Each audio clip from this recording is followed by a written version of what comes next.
Hey guys, welcome to Tutorial Guru. Today we'll be learning how to log into Zenith Bank corporate account online on our computer. And now let's dive right in.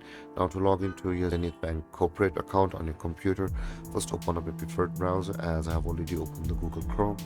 And on the search bar, click over there and type in the address zenithbank.com and then hit on enter, and with that you'll be directed to the home page of Zenith Bank, where you can see the internet banking option available for us at the top.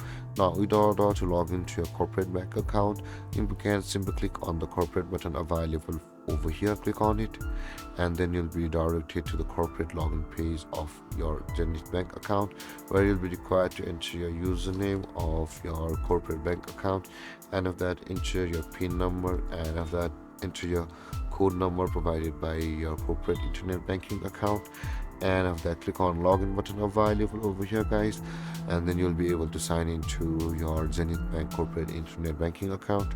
And there guys, this is how to log into your Zenith Bank corporate internet banking account.